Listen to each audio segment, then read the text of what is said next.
सगळंच बघतोय, मी सगळ्यांनाच मानतो, देवाला मानतो आणि माणसालाही मानतो, फक्त आड चालणाऱ्याला सोडित नाही. नसता मी मानत नाही असं नाही. आणि आनंद व्यक्त करायला कुठं करू शकतो माणूस, रानात सुद्धा करू शकतो.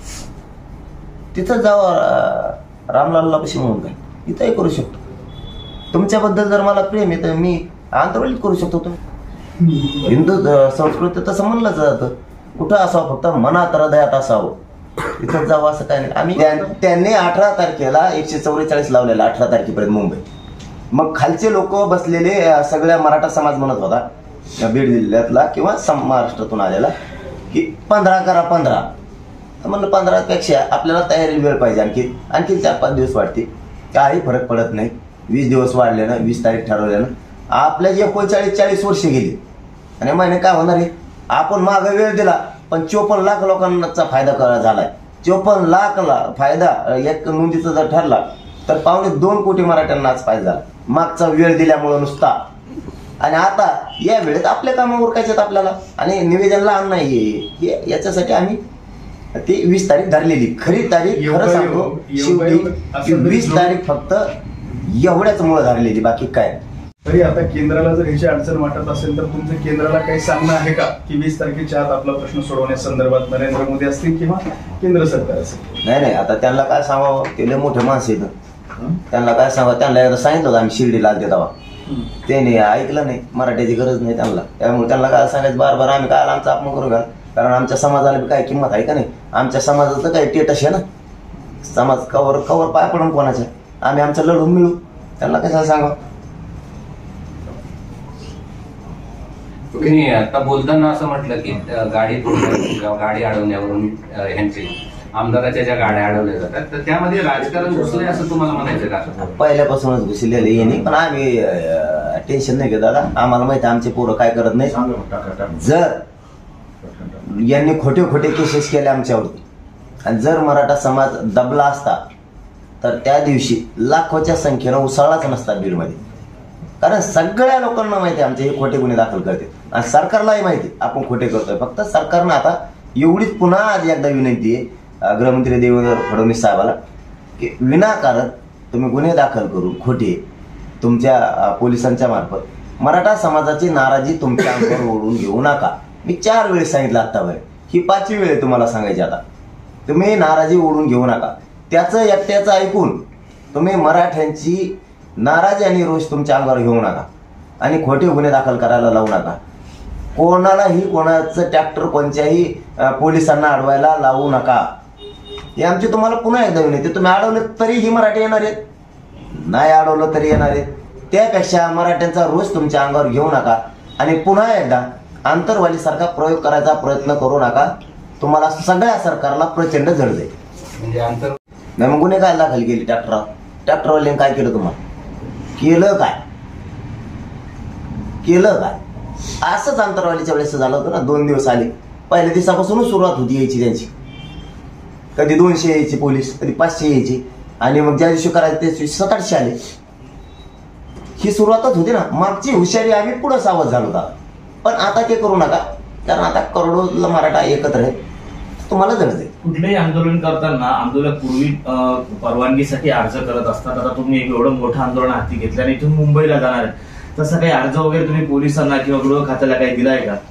मी नुसतंही 2 आंतरवाली जरी जायचं असलं सुट्टी होऊन तरी अर्ज करतो, तरी पण करतो. म्हणजे मुंबईला जायचं तर करणारच नाही.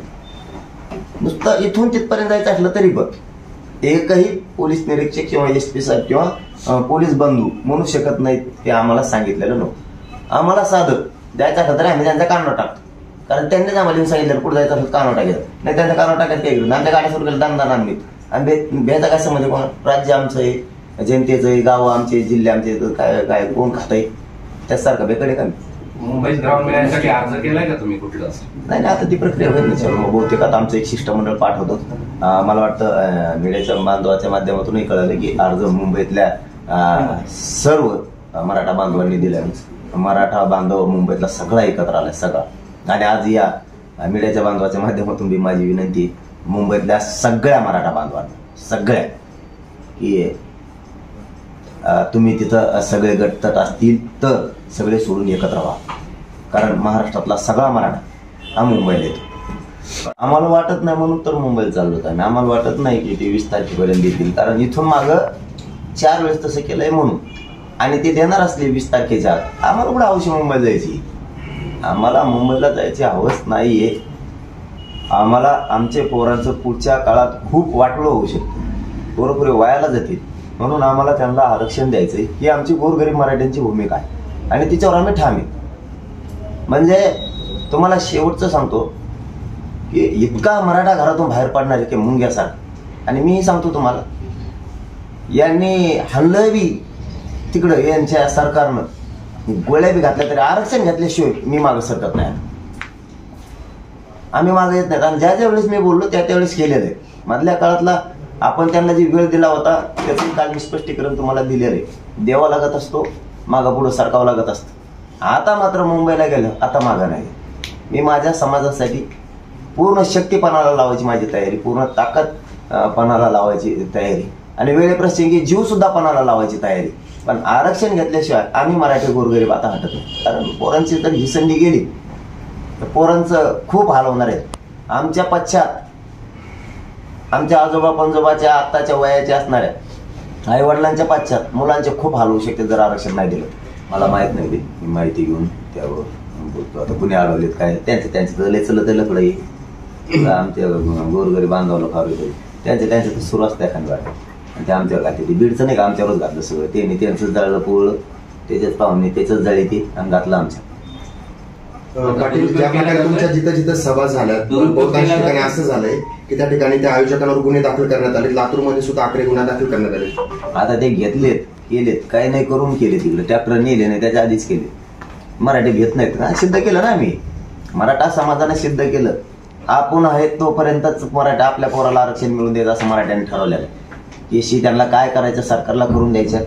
त्यांना कमी पडल्या असत्या ते काहीतरी असतं ना त्यांचं बजेट, केशी करायचं काहीतरी असतं वाटतं. कोणाचा रिक्षादारी तिथं करते ते काहीतरी असतं ते. आता मला नाही माहित त्यांचं काहीतरी असतं. तसं गुती तेच मराठीचे बहुतेक त्यांना केशी करून टाकायचे असत्या.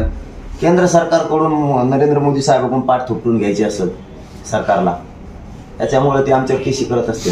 आता ट्रॅक्टर गेले नाहीत, त्याच्या आधीच केशी केलेत म्हणल्यावर लक्षात घ्या ना. आणि कार्यक्रम घेतल्यावर तर ते करणारच, कारण त्याचं ऐकायचं ना, त्यांना त्याचं एकट्याचं ऐकायचं ना.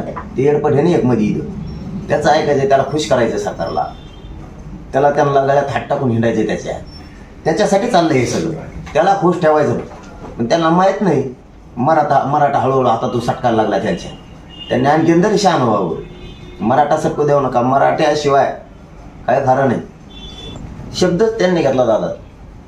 कारण मंत्रिमंडळाचं शिष्टमंडळ आलं होतं, अधिकारी होते, तज्ज्ञ होते, कायदा तज्ज्ञ सुद्धा होते, काय जे पाहिजे ते शब्द त्यांनी घेतलेत. माझं म्हणणं आहे त्यांनी ते दोनही शब्द आत घ्यावे आणि मराठा समाजाला आरक्षण द्या. आम्ही त्या भूमिकेवर ताठे ठाम आहेत. कारण त्या दिवशी जे बच्चू भाऊ ते आले होते त्या दिवशी सुद्धा आपण त्यांच्या बैठकीतून 3दा उठलेलो त्या शब्दावर. मुख्यमंत्र्यांचे कडूनही लोक होते त्या दिवशी.